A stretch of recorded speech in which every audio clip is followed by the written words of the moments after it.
Bienvenue au podcast Astro, Mindset et Développement personnel. Je m'appelle Ambre, fondatrice de Inte-Ipso, et mon but est qu'ensemble on apprenne à se développer, à mieux se connaître soi-même, puis à prendre le contrôle du meilleur atout pour nous aider à améliorer notre vie. Vous l'avez deviné, notre mindset. Donc maintenant, laissez-moi vous montrer que toutes les réponses à vos questions existent déjà Inte-Ipso à l'intérieur de vous.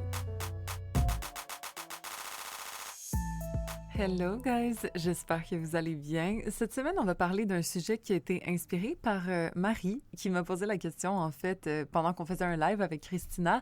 J'avais déjà abordé les plateaux. OK, le sujet des plateaux dans la diète mentale, dans un podcast exclusif. Mais là, elle voulait savoir si je pouvais aborder les phases de grande remise en question, en fait. Comment naviguer à travers tout ça?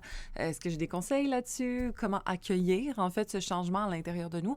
Donc, c'est ce qu'on va aborder cette semaine. Je voulais le mettre dans la diète mentale, mais pour être bien honnête, j'ai l'impression qu'il y a beaucoup de gens qui sont dans cette vibe-là et ça pourrait servir à beaucoup de personnes si je le mets sur mon podcast régulier. Donc, profitez-en. C'était censé être exclusif, mais là, je vais mettre ça au grand jour. Donc, en espérant que ça puisse vous aider peut-être à être un peu plus à l'aise avec les changements qui se passent à l'intérieur de vous, parce que collectivement, on est en train de vivre beaucoup de changements. Je veux dire, l'année 2025, il va y avoir 3 grosses planètes générationnelles qui vont changer de signe. C'est quand même très important. Sinon, pas 4. Pour être bien honnête, là, en tout cas. Donc, ça fait en sorte qu'il y a des changements fondamentaux dans le collectif, mais aussi dans chacun d'entre nous qui se passent. C'est pas pour rien, et d'accueillir ce changement-là au lieu d'y résister, en fait, c'est ce que je nous recommande de faire. Donc, à suivre, on va approfondir un peu plus. Donc, en 2025, on va avoir officiellement Pluton qui va être en Verseau, on va avoir Saturne et Neptune qui vont être en Bélier, qui vont changer de signe. On va avoir aussi Uranus qui va changer de signe du Taureau jusqu'en Gémeaux. Donc, ça fait beaucoup de changements au niveau de la psyché collective, si je peux dire, OK? Parce que les planètes qu'on appelle générationnelles, c'est des planètes qui prennent beaucoup d'années à changer de signe. Par exemple, Saturne, qui est la plus petite de ça, change à chaque 2 ans et demi. Donc, ça, c'est pas nécessairement si spécial, mais reste que ça en fait quand même partie. Ensuite, on a Uranus qui change de signe environ à chaque 8 ans, si je ne me trompe pas. Neptune, chaque 11 ans, 15 ans. Ça dépend là, dans le signe dans lequel il se trouve. Et puis, Pluton, chaque environ 20 ans. Fait qu'on a du bon stock qui change de signe. Et donc, changer de signe pour une planète, c'est transformer son énergie. Ça amène toujours une espèce de transformation au niveau de la société en général. OK? Dépendamment de quelle planète on parle, il va y avoir des changements différents et dans quel signe se trouvent ces planètes-là aussi. Mais reste que lorsqu'il y a des grosses planètes générationnelles comme ça, que ça fait des dizaines d'années qu'ils n'ont pas changé de signe et que là, elles changent de signe en même temps, c'est quand même un gros boost, une grosse différence d'énergie, en fait, qui va se manifester selon moi. Après, là, on est comme dans la phase de préparation. On est en 2024, fin 2024, doucement, et puis c'est comme si c'était le roulement de tambour pour le changement qui arrive. Fait que si jamais en ce moment, là, vous sentez que peut-être vous remettez en question votre vie, vous êtes en train de réévaluer un peu ce qu'il y a autour de vous, c'est pas pour rien. J'ai l'impression que collectivement, on est un petit peu rendu là. Donc, d'accueillir ce changement-là au lieu d'y résister, je pense que c'est la meilleure chose à faire. En fait, là, moi, quand je pense à une grande remise en question, je pense à quelque chose de positif. C'est sûr que c'est pas toujours évident parce que souvent, on est habitué à la vie qu'on a. On est comme un peu dans notre automatisme ou du moins, on est confortable dans ce qu'on connaît pour la plupart d'entre nous, OK? Donc, lorsqu'on a une remise en question, ce ne sera pas toujours agréable. Ce ne sera pas toujours bien accueilli à l'intérieur de nous parce que veut pas, notre subconscient veut nous protéger. Fait qu'une remise en question, c'est très menaçant, disons, pour notre confort, pour ce qu'on connaît, parce que ça remet en cause qu'est-ce qui existe déjà. Mais ce qui est intéressant, c'est que ça ne vient pas pour rien. On n'a pas des remises en question juste parce qu'on est capricieux. On a des remises en question parce que fondamentalement, soit il y a quelque chose qui cloche, soit il y a quelque chose qui ne fonctionne pas, soit on a envie de mieux, puis on le sait qu'on est capable de le faire, mais on ne sait pas exactement comment. Donc, je pense que la première étape, lorsqu'on a une grande remise en question qui nous vient dans le cœur, c'est de savoir que c'est légitime. C'est de savoir que ce n'est pas au hasard qu'on ressent ça. Que ce soit peu importe pour quelle raison, mais au final, ce n'est pas là pour rien. C'est là soit pour nous faire évoluer, pour venir challenger ce qui existe déjà, ou pour nous faire sortir d'une situation qu'au final, ça fait des années qu'on ravale parce qu'on sait très bien que normalement, on devrait être ailleurs. Mais qu'on s'est contenté, on a accepté notre réalité, on s'est comme soumis un peu à ce qu'on a accepté comme étant normal. Mais au final, il y a sûrement quelque chose de mieux qui nous attend, puis on le sait. C'est pas pour rien que cette remise en question-là vient.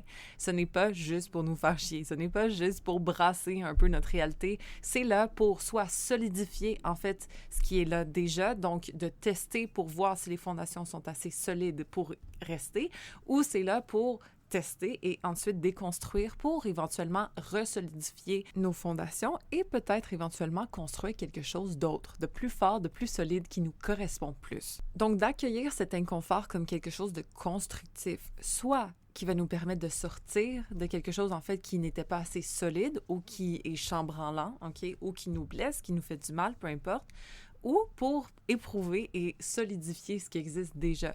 Donc, c'est bien une remise en question, OK? Parce que peut-être, parfois, ça arrive que ça mènera pas exactement au changement qu'on voulait, mais ça va juste nous rendre plus sécures avec la décision qu'on a déjà prise. Puis je le répète, il n'y a pas de hasard. On ne se sent pas remis en cause ou on ne remet pas en cause, en fait, notre environnement, nos relations, notre travail, si jamais tout va bien. À part si des fois on n'est pas habitué à ce que tout aille bien, puis là on a tendance à peut-être s'auto-saboter ou essayer de voir les failles dans quelque chose qui au final fonctionne bien. Donc il faut juste quand même être capable de s'introspecter là-dessus. Moi je sais que je suis comme ça. En passant, je suis Scorpion, je suis habituée à être à l'aise dans le chaos, à l'aise dans l'instabilité, à l'aise dans la résilience, rebondir sur les épreuves, etc. Lorsque ma vie est paisible, lorsque ma vie va bien, lorsque surtout ma vie relationnelle, en fait, va bien, je suis comme « Ah, est-ce que je me sens à l'aise là-dedans? » J'ai comme l'impression qu'il y a peut-être quelque chose qui va péter. Ah, tu sais, comme c'est un réflexe, en fait. C'est un conditionnement que j'ai d'anticiper, je vais dire le pire, même si consciemment, je le sais. Donc maintenant, je travaille facilement là-dessus. Puis c'est plus évident pour moi maintenant qu'avant de me sentir à l'aise dans quelque chose qui est juste bon, qui est juste beau, sachant que je le mérite, sachant que j'ai fait le travail et c'est pas pour rien que maintenant les résultats de ma vie relationnelle sont différents. Avant, j'étais conditionnée à du chaos. Avant, j'étais conditionnée à de l'instabilité. Avant, j'étais conditionnée à de la déception, etc. Donc là, quand je suis agréablement surprise par la vie, oui, c'est déstabilisant. Mais au final, j'essaie de l'accueillir le plus possible, OK, sans nécessairement aller dans l'auto-sabotage parce que je suis propice à ça en passant et je sais qu'il y en a beaucoup d'entre vous qui m'écoutez qui peut-être le sont aussi. Donc, de ne pas non plus se saboter, hein. Pas non plus essayer de créer des problèmes ou de trouver peut-être des choses que, ah ouais, mais dans l'ancienne relation, c'était comme ça, fait que peut-être que ça aussi, ça va mener à du pire. J'essaie vraiment, personnellement, de me catcher si jamais ça m'arrive. Après, encore une fois, ça se peut que le réflexe revienne, OK? Puis moi, je m'accueille là-dedans, justement, mais j'essaie le plus possible de revenir au centre, de savoir que tout le progrès que j'ai fait, justement, me mène éventuellement à cette vie qui est tellement belle, au final. C'est pas toujours évident de sentir qu'on le mérite, c'est pas toujours évident de prendre pleinement possession de ça, du moins je parle pour moi, parce que j'ai tellement été habituée à l'inverse, puis j'ai tellement été quelqu'un qui avait pas d'estime d'elle, puis qui avait pas nécessairement de valorisation, donc au final, de l'accepter pleinement, puis de se sentir 100% légitime là-dedans, c'est un travail de tous les jours. Je parle pour moi, OK? Oui, j'ai fait énormément de progrès, mais je pense qu'on est tous dans un processus d'évolution qui est pratiquement infini. Donc, de me rendre là, doucement, puis d'avoir une vie relationnelle qui est de mieux en mieux, malgré que c'était déjà extrêmement bien. C'est un petit peu, je veux dire, plus challengeant à assimiler, mais c'est un bon problème à avoir, vous comprenez? Exemple, je peux avoir une remise en question en mode, mais ça va-tu marcher 100% à long terme comme j'aimerais que ça marche? Ça va tellement bien, puis je peux tellement me projeter dans l'avenir que comme, pas que ça me fait peur, mais c'est, waouh, je le mérite vraiment? Y a-tu quelque chose qui va foirer? Parce que moi, mes relations foiraient avant, etc. Mais ça, c'est la Ambre qui avait pas travaillé entièrement sur elle. Je sais que j'ai fait du progrès, puis je le sais que de toute façon, peu importe ce qui va se passer dans ma vie, ça va être exactement ce dont j'ai besoin pour évoluer, pour me transformer, pour devenir entière. Que ce soit une séparation, que ce soit un mariage, que ce soit peu importe quoi dans ma vie, je le sais que tout ce qui m'arrive, c'est toujours pour mon positif, c'est toujours pour mon évolution, et ça me rassure énormément. Donc, peu importe, que ce soit lorsqu'on est tellement heureux qu'on peut remettre les choses en cause, puis anticiper, puis s'auto-saboter, que ce soit qu'on est vraiment pas bien, puis on remet les choses en cause, puis ça met tellement de grosses choses en cause, justement, un couple que ça fait des dizaines d'années que vous êtes ensemble, un travail qui est super sécuritaire, mais qu'au final nous rend dépressifs, peu importe c'est quoi, de savoir que ce outcome sera toujours à notre avantage, même un divorce. Même comme se faire renvoyer, même peu importe, de fondamentalement créer cette belief, cette croyance que tout est toujours en notre faveur, même les plus grosses épreuves de notre vie sont pour notre mieux, ça aide énormément, OK? D'être dans la faith au lieu de la fear, désolé là, pour l'anglicisme, mais d'être dans la foi au lieu de la peur, d'être dans la foi au lieu de l'anticipation, d'être dans la foi au lieu du contrôle, puis de savoir comment les choses vont fonctionner, sincèrement, profondément, de croire que tout ce qui nous arrive est toujours pour notre mieux, ça enlève énormément de poids sur nos épaules. Donc, je sais que ça ne parlera pas à tout le monde. Je sais qu'il y a des personnes peut-être qui sont moins croyantes ou du moins qui sont moins spirituelles, etc. Mais au final, je vous jure que de développer ce skill de foi, ce skill de croyance, ce skill, en fait, d'avoir confiance que la vie est derrière nous, c'est une compétence, c'est un outil indescriptible à quel point ça nous sert dans la vie. Fait que même si on n'est pas là, même si naturellement on n'est pas comme ça, de développer notre croyance avec le temps, je vous jure que ça va faire toute la différence. Donc, à ne pas négliger, OK? Même si fondamentalement ce n'est pas vous d'être comme ça, de devenir doucement comme ça fait une énorme différence dans la vie et ça en vaut vraiment, vraiment la peine. Un autre concept aussi qui est important à savoir, c'est que ce qu'on voulait avant, ça ne veut pas nécessairement dire qu'on va le vouloir plus tard. Et ça, c'est correct d'accepter, en fait, de changer à l'intérieur de nous. C'est correct de penser qu'on voulait se marier jeune, avoir des enfants jeunes et tout, tu sais, passer une belle vie de famille, mais dans le fond, quand t'es rendu à 29, puis t'as eu tes 3 bébés, puis t'es dans la maison avec ton chum à Blainville, puis t'es comme « fuck, man, peut-être j'aimerais ça quelque chose de plus. Peut-être j'aimerais ça finalement voyager. Peut-être que j'aimerais ça finalement me construire un business puis pas juste être maman, mais être aussi entrepreneur. Whatever it is. On a le droit de changer à travers la vie. On a le droit d'avoir des saisons internes différentes. On a le droit de prendre des choix qui ne correspondent pas exactement à ce qu'on avait pris avant aussi. C'est légitime. On les a pas juste par caprice, OK? Donc oui, évidemment, il faut penser aux répercussions de nos actions. On peut pas juste comme se lancer puis oublier complètement les autres autour de nous, mais c'est rare. Du moins, j'en croise rarement des clientes à moi qui sont comme ça. C'est souvent des femmes des femmes et des hommes qui vont se mettre beaucoup, beaucoup de poids sur leurs épaules, qui vont se compromettre pour les besoins de leur famille, exemple, ou qui vont s'oublier dans leurs désirs, dans leurs nécessités. Donc, sachant ça, d'essayer de penser un petit peu plus à ces désirs profonds sans nécessairement blesser, sans nécessairement faire du mal autour de nous, mais de penser fondamentalement à ce que notre âme veut. Est-ce que la relation de couple legit comme est morte? Puis on est juste là pour les enfants. Oui, OK, c'est bon de voir deux parents qui sont ensemble pour la psyché d'un enfant, mais au final, deux parents qui sont ensemble, mais fondamentalement, le lien d'amour n'est pas là, c'est pas nécessairement le meilleur exemple non plus. Versus une séparation où est-ce que, OK, on s'entend quand même bien, OK, on est capable de régler les problèmes, régler l'administratif qui vient avec ça, puis qu'on a une belle relation homme-femme malgré tout, ça reste un bel exemple pour des enfants, même si au final, oui, bien sûr que de voir des parents séparés, c'est pas le fun, mais de voir des parents malheureux, c'est pas le fun non plus. Fait que tu sais, des fois, c'est de poser... Je sais, là, en passant, là, moi, je me suis jamais divorcée, fait que je peux pas me mettre entièrement dans la peau de quelqu'un qui l'a fait, mais ce que je veux dire, c'est que fondamentalement, de répondre aux besoins internes qui crient de l'intérieur au lieu de les étouffer, je pense profondément que c'est la chose à faire. Parce qu'ils sont pas là pour rien.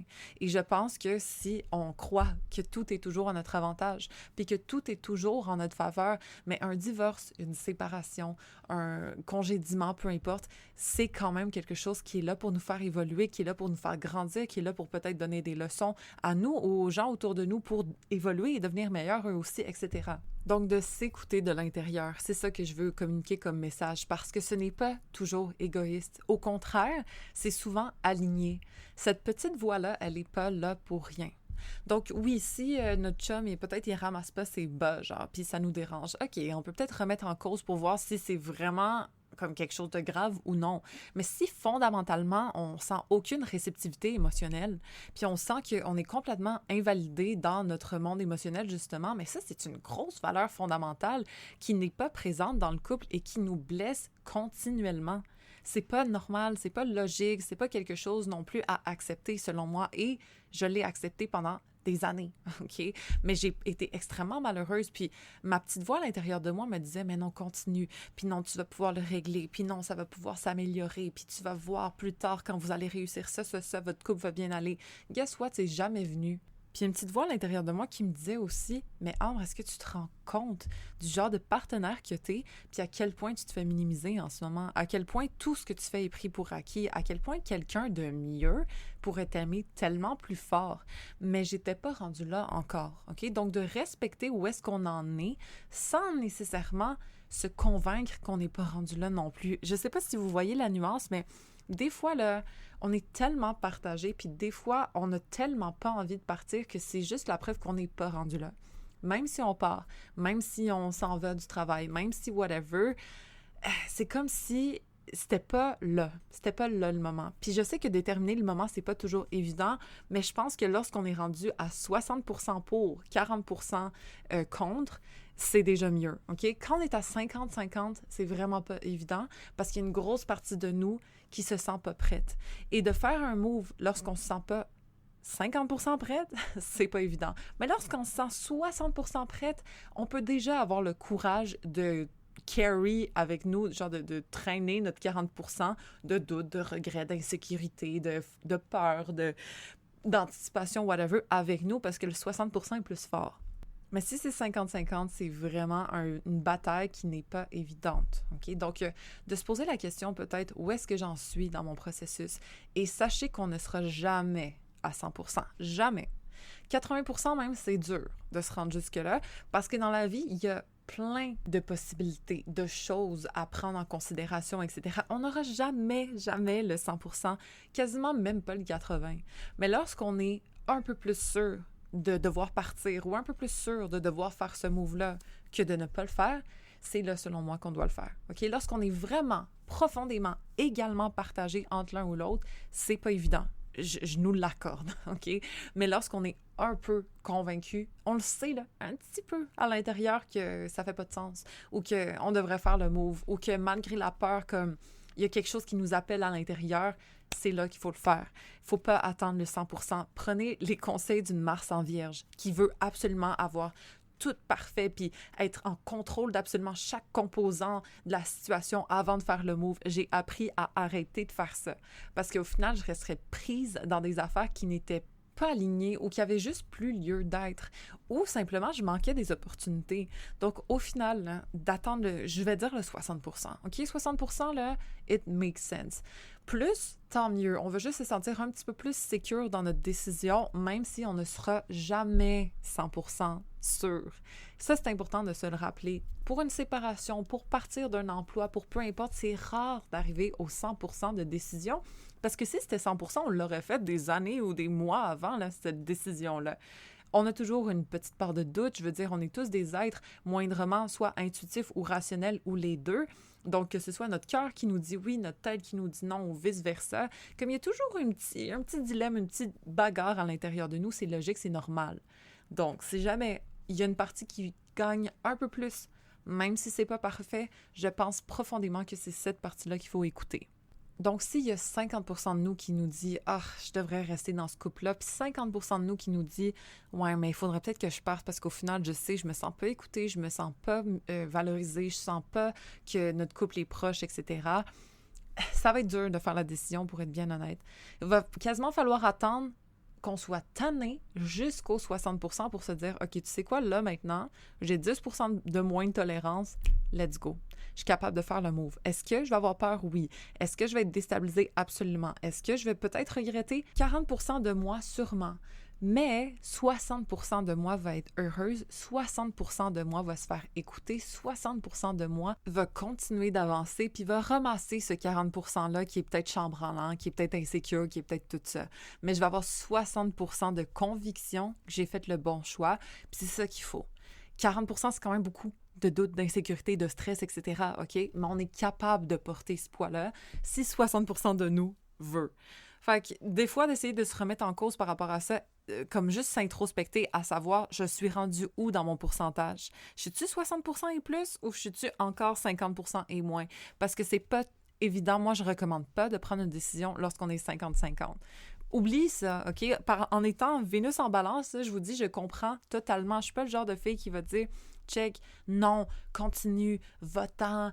Si ton cœur est encore à une place, tu peux pas l'enlever. À part si, évidemment, c'est extrêmement violent, c'est extrêmement nocif d'une façon que c'est dangereux. OK? D'avoir été dans une relation dangereuse en passant, je le recommande pas. J'aurais dû partir avant, by the way, mais reste que je suis effrontée, je suis extrêmement forte, moralement et physiquement, et j'ai une freaking tête de cochon quand je le veux. Fait que ça a été contre moi à ce niveau-là et j'ai appris de mes erreurs en passant et c'était 100% clair qu'on devait se séparer lorsque c'était le bon moment. Est-ce que je recommande? Absolument pas. S'il vous plaît, là, comme don't do the same mistakes, mais au final, d'être resté pour moi, ça m'a permis d'avoir la conviction totale que je devais partir éventuellement. Ce que je n'avais pas lorsqu'on s'était séparés la première fois, exemple, puis que je me sentais complètement vide, j'étais complètement insécure par rapport à ma décision, j'étais perdue, j'étais pas moi-même, j'avais l'impression d'avoir perdu un membre. Ma mère, ma pauvre mère, elle était genre « Wow, c'est la première fois que je te vois aussi dépressive que ça. » Comme, ça faisait pas de sens, j'étais juste pas là. De me remettre en couple, ça m'a aidée. Ça m'a enfoncé, as fuck, mais ça m'a aidé du moins à avoir les yeux plus clairs par la suite.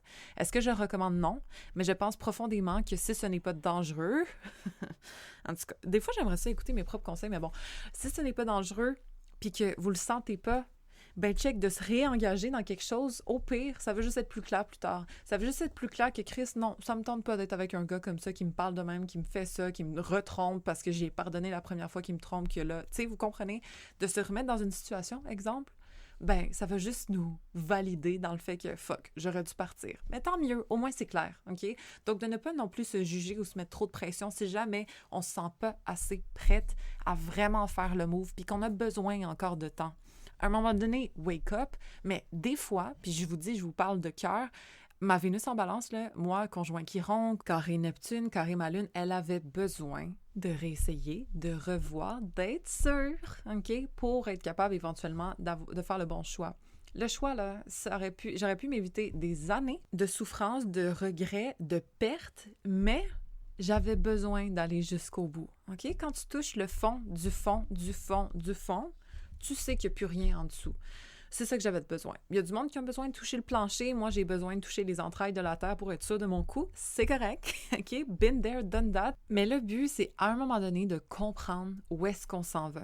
D'être toujours là pendant des années dans un 50-50, par exemple, faut faire un move. Donc, le temps, d'après moi, nous mène à ça, naturellement, OK? Surtout si c'est une situation qui est pas nécessairement évidente.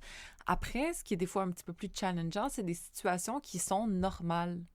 Des situations où est-ce qu'il n'y a rien nécessairement de mal, mais qu'au final, on ne se sent pas 100% comblé. Là, c'est tricky, puis j'aimerais ça qu'on en parle. Moi, je pense profondément qu'il n'y a aucune relation qui va être parfaite, qu'on n'aura pas nécessairement un partenaire qui répond à 100% de nos besoins parce que, au final, on doit répondre à 100% de nos besoins. Ce n'est pas le rôle de notre partenaire de nous combler entièrement, profondément, OK? La seule chose, c'est que malgré tout, les valeurs fondamentales doivent être là. Peut-être que ton chum, t'aimerais ça qu'il soit de telle façon, mais est-ce que tes besoins fondamentaux, vraiment là, à se poser la vraie question, sont comblés avec lui, oui ou non? C'est ça qui est important et non nécessairement « Ah, mais j'aimerais ça qu'il soit un peu plus entreprenant là-dessus, j'aimerais ça qu'il soit un peu plus romantique. » Comme ça, c'est des détails. OK? Reste que, est-ce que c'est un gars sur qui tu peux compter? Est-ce qu'il est fiable? Est-ce que c'est quelqu'un qui, fondamentalement, te rend heureuse dans le quotidien? Es-tu contente d'y voir la face le matin ou il te gosse plus qu'autre chose? S'il n'y a aucun de ces défauts qui s'améliorerait, est-ce que tu voudrais quand même finir ta vie avec ce gars-là? Est-ce que ces défauts sont compatibles avec les tiens? Est-ce que lorsqu'il est fâché, ça fait ressortir des insécurités ou est-ce que c'est quelqu'un qui s'énerve quand toi, tu deviens émotive, etc.? Comme moi, je trouve, j'en ai parlé dans la diète mentale, que pour qu'une relation fonctionne à long terme et qu'on soit fondamentalement heureux, il faut qu'on ait des défauts compatibles, pas nécessairement des qualités. Peut-être que tu aimerais ça qu'il soit un petit peu plus viril sur les bords, un petit peu plus, mais est-ce que ces défauts sont compatibles avec toi? Si oui, c'est quand même un gros step, OK? Et autre chose, c'est que si jamais il ne s'améliore pas du tout sur rien, sur fuck all, Est-ce que c'est quelqu'un que tu pourrais te concevoir avec lui jusqu'à la fin de ta vie? Oui ou non? Si oui, gros green flag. Sinon, quand même à réévaluer, OK? Et ne pas se sentir mal de réévaluer non plus. Parce que, encore une fois, il n'y aura pas de relation parfaite, mais je pense que les valeurs fondamentales, je pense que les défauts aussi, c'est extrêmement difficile à changer. Et lorsque c'est là et que ça détruit tout le reste, détruit le couple, il faut faire attention. Tandis que lorsqu'on a des défauts qui sont compatibles, on ne va pas s'auto-détruire l'un l'autre ou se détruire l'un l'autre, whatever, à travers nos blessures et donc s'empirer l'un l'autre. On va au contraire se donner l'espace pour grandir ensemble. Parce que lorsque tu es dans tes défauts, ça ne me blesse pas parce que j'ai pas les mêmes défauts. J'ai des défauts qui sont compatibles en fait. Exemple, mon chum, disons, c'est quelqu'un qui peut être frustré par rapport à certaines affaires. Moi, je suis extrêmement patiente, OK? Moi, je suis extrêmement émotive, par exemple, extrêmement moody, extrêmement sensible, tandis que mon chum est très compréhensif émotionnellement. C'est compatible comme défaut parce que si jamais il est frustré sur quelque chose, moi, je peux garder mon calme, je peux régler la situation, je peux essayer de faire voir les choses d'une façon plus positive, comme dédramatiser ce qui se passe pour l'aider à se ramener au centre, tandis que lui, lorsque moi je suis émotive, lorsque moi je suis insécure, etc., il est là pour non seulement m'écouter, mais aussi me rassurer et m'aider à revenir au centre. Voici 2 défauts compatibles. Donc, si on a ça, si on a des défauts compatibles, si on a des valeurs fondamentales similaires, mais s'il manque peut-être le sparks ou quelque chose, c'est quand même quelque chose qui peut être travaillé. Après, les valeurs fondamentales sont extrêmement dures à travailler, OK? C'est pour ça que c'est à valoriser selon moi. Parce que, OK, de temps en temps, au pire, on peut essayer de sortir un peu plus, on peut essayer de se mettre un peu plus beau l'un pour l'autre, on peut essayer peut-être de sortir de notre zone de confort en couple pour faire raviver la flamme ou whatever it is. Prendre le temps, s'écouter un peu plus, peut-être se faire des moments où est-ce qu'on discute justement l'un avec l'autre, où est-ce qu'on se... En fait, on s'arrête sur les besoins de l'autre, on pose des questions, etc. D'ailleurs, si on a des mêmes valeurs fondamentales, exemple d'écoute mutuelle, on va être capable de faire ça. Mais si jamais on n'a pas les mêmes valeurs fondamentales, c'est là que ça va être un petit peu plus dur. Donc, c'est plus ça que je vous conseille de regarder, à savoir si c'est un caprice de vouloir comme changer de chum juste parce que, ou si c'est une nécessité parce que vos valeurs fondamentales sont pas pareilles. Parce que ça arrive d'évoluer en couple. Évidemment, on va grandir en tant que personne. Évidemment, on ne va pas être exactement la même personne que quand on s'est mis en couple. Si ça fait des années qu'on est ensemble, on a évolué, on a changé nécessairement. Mais l'affaire, c'est que est-ce qu'on s'est éloigné ou est-ce qu'on s'est rapproché? C'est ça qui va nous montrer aussi si à long terme, ça peut fonctionner. Parce que si on avance chacun de son côté et on évolue chacun de son côté, mais de chemins qui ne sont pas nécessairement compatibles, ça va être beaucoup plus dur d'être en proximité, beaucoup plus dur de se sentir proche l'un de l'autre que si, avec nos valeurs fondamentales, exemple, on a marché plus ou moins sur le même genre de chemin, ou du moins sur des chemins qui peuvent se rencontrer éventuellement. Puis ça arrive même des fois qu'une personne marche sur son chemin et l'autre personne stagne.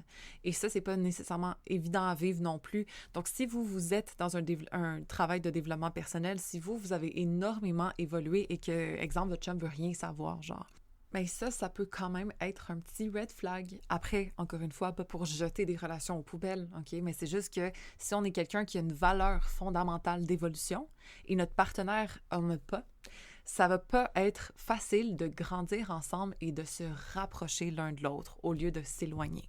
Puis là, ça revient aux 60% 40. Jusqu'à quand je vais être capable de tolérer que moi, j'évolue, moi, je grandis, moi, je fais de l'introspection, j'approfondis mon shadow self, je regarde mes défauts puis j'essaye de les corriger, puis lui, il fait rien.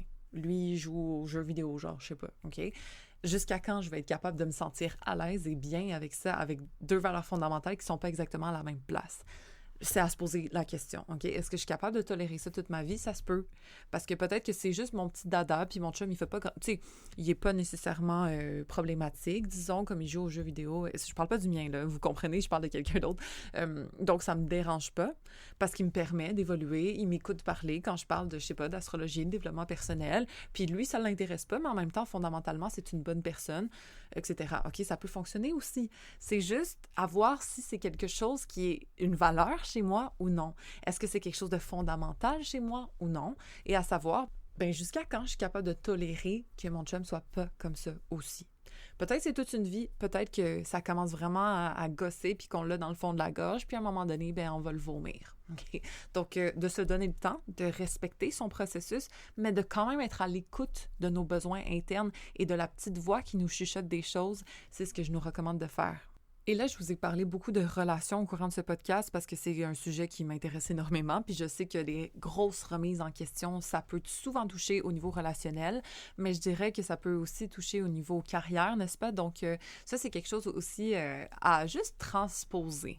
Le 60-40, ça fait la même chose au niveau carrière. Je pense que lorsqu'on n'en peut vraiment plus, je pense que même si on a un bon salaire, même si on a, je sais pas, des belles conditions de travail, mais que, aller au travail, on y va à reculons. Il y a 60% de notre être qui en peut plus, puis il y a 40% de notre être qui aime les conditions. Évidemment, ce sera jamais 100%, encore une fois. On n'est pas à la job qu'on est juste parce que ça nous fait chier, puis parce que comme on est capable de supporter n'importe quoi. Au contraire, d'habitude, on est là pour une raison. On est là soit parce que justement c'est convenient, c'est pratique, c'est payant, c'est facile, c'est moins demandant, c'est peut-être comme plus bien vu, etc. Whatever it is, on est là pour une raison, right? Fait que c'est normal qu'on y soit. Mais à un moment donné, ces raisons-là valent moins que notre mal-être. Puis c'est à ce moment-là qu'on peut faire le move. Mais je vous le rappelle, il n'y aura jamais de 100%. J'aimerais ça qu'il y ait du 100%. Mars en Vierge, chez moi, adorerait qu'il y ait du 100%, mais j'en ai jamais vu dans ma vie personnellement. À part quand j'ai touché le fond du fond du fond. Et que là, je me suis dit, bon, mais Chris, il n'y a plus rien. Là, je peux y aller. Donc, voilà. Dépendamment de votre tolérance, dépendamment aussi de votre jugement, dépendamment de votre connexion, votre intuition, il y a des gens qui vont être beaucoup plus aptes à s'écouter que d'autres. Il y a des gens qui vont être plus aptes à rationaliser puis justifier pourquoi ils sont à certaines places. Après, là, moi, je pense que n'importe qui peut se reconnecter avec la petite voix à l'intérieur. En fait, c'est notre higher self. C'est ce que Dieu a mis en nous et c'est pas pour rien que c'est là. Les désirs qu'on a à l'intérieur de nous ne sont pas que des caprices, ne sont pas que des choses qui sont là pour nous faire chier. En fait, le plus qu'on écoute notre intuition, le plus qu'on écoute la petite voix à l'intérieur de nous, le mieux on va se sentir dans notre vie. Peu importe si c'est dur à faire comme move, peu importe si ça nous déstabilise, au final, si c'est à l'intérieur, c'est pas pour rien.